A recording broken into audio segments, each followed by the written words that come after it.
Voici la revue de la presse de Gabon News.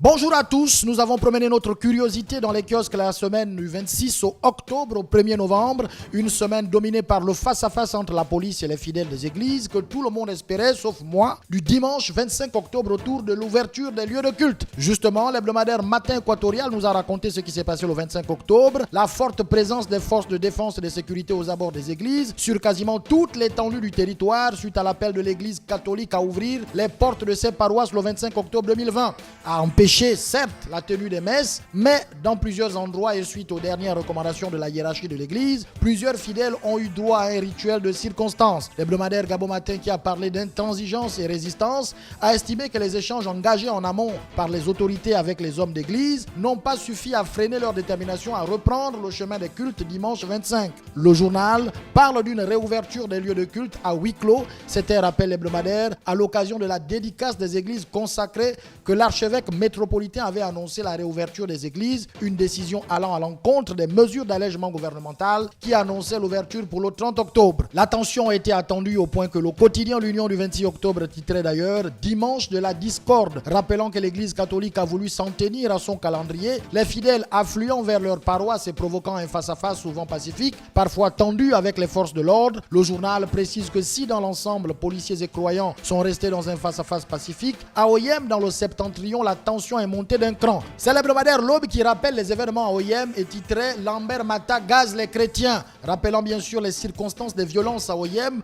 le journal nous apprenait que les fidèles s'étaient amassés à l'extérieur des lieux de culte. Le pouvoir a répondu par la violence. Malgré les bombes lacrymogènes, l'évêque du diocèse de la capitale du Grand Nord, Monseigneur Jean-Vincent Ondo-Eyen, et ses fidèles ont prié le rosaire en procession dans les rues de Nkoumekeng. Le tri-hebdomadaire Écho du Nord du 26 octobre s'est même permis un calembour et l'église Mata Mata. Le journal, qui affirmait en page 2 que l'église catholique du Gabon sort victorieuse et renforcée dans ses fondements, a estimé que les errements du docteur Guy-Patrick Obiandon n'ont fait que décupler la détermination des fidèles. Si la mobilisation des forces de sécurité a certes empêché la célébration des messes comme annoncé par le clergé le 4 octobre à Oyem, l'archevêque Jean-Patrick Ibaba, prévoyant une telle réaction du pouvoir, a vite fait de modifier dès le 24 octobre dans la nuit le protocole que devrait suivre l'ensemble du clergé. L'essentiel s'est résumé au rite d'ouverture et une bénédiction des fidèles sur les parvis des dites églises. Il conclut que la force n'a pas eu raison de cela. L'hebdomadaire L'Otan a également vu le gouvernement perdre la face dans ce face-à-face église-gouvernement. Il estime d'ailleurs que les intimidations et la forte présence des forces de sécurité et de défense aux abords et dans les églises n'ont pas ébranlé la foi des chrétiens et du prélat à tenir un rituel le 25 octobre dernier devant les paroisses. Le journal pense que l'arrivée du nouvel archevêque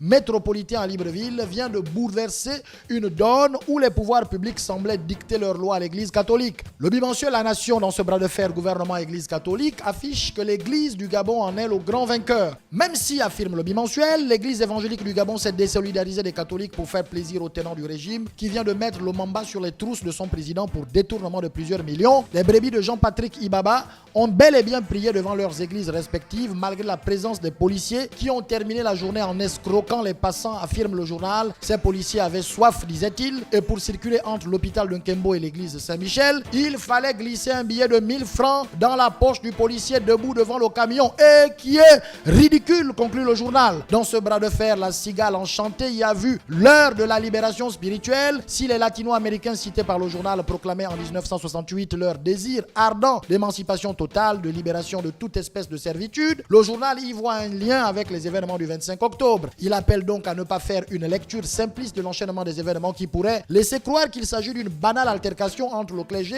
et le régime autour de la réouverture des églises, voire d'une incompréhension sur la date du dimanche 25 octobre arrêtée par l'église et celle du 30 décidée par le régime d'Ali Bongo. Le journal estime que cela va plus loin et que l'église catholique est en train de très clairement marquer la libération de l'église des liens obscurs avec le régime Bongo PDG pour se mettre au service d'un peuple gabonais trop longtemps martyrisé et traumatisé. Ceci, bien sûr, marqué par le départ de l'octogénaire Basile Mvé et l'arrivée du quinquagénaire Jean-Patrick Ibaba. Ce clash entre l'église et le gouvernement était une aubaine pour les opposants au pouvoir, selon l'hebdomadaire Onkul au Messager, convaincu que l'église est devenue la dernière cartouche des résistants. En effet, le journal a le sentiment que depuis que se pose la problématique de la réouverture des espaces publics et donc des églises, certains ayant échoué à susciter une insurrection populaire dans le pays pendant plus de 4 ans ne misent plus que sur les fidèles des églises pour parvenir à cette fin. Le journal dit avoir entendu et ou lu ces derniers temps presque des appels à l'insurrection du genre « Église du Gabon, lève-toi et marche » ou encore « Église du Gabon en marche pour le 25 octobre ». Il ajoute que les homélies des évêques deviennent la théologie de la libération du moins.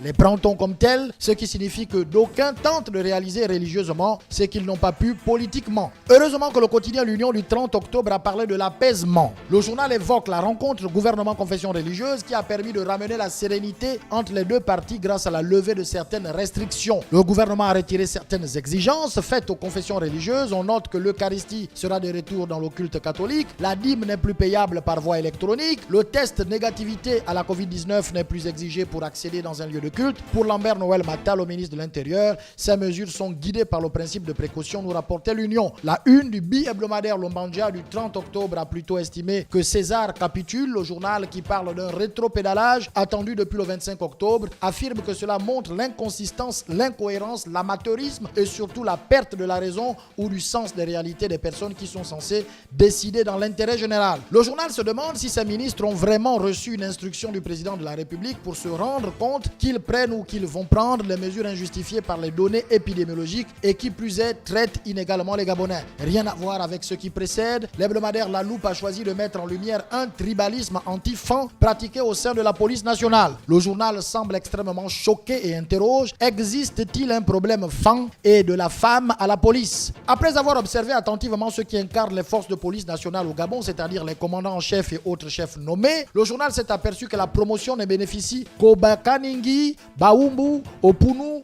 au Teke, au Ndoumu, au Nzebi, au Vili, au Kota, bref, toutes les ethnies excepté les Fans. En outre, malgré le fait que le Gabon est en pleine décennie de la femme, sur les 13 patrons de la police, il n'y a qu'une seule femme.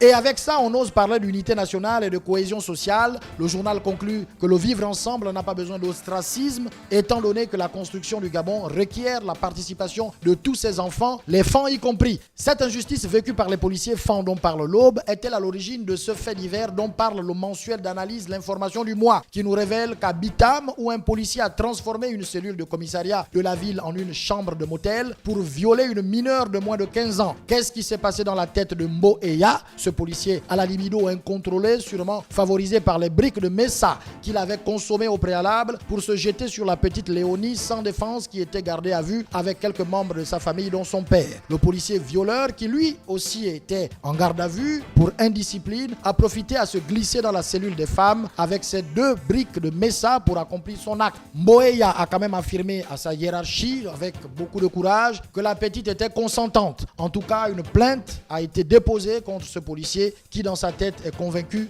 que Bitamane State. C'était la revue de la presse de la semaine écoulée. Nous nous retrouverons la semaine prochaine en espérant que les kiosques seront testés négatifs à la censure. Bye bye.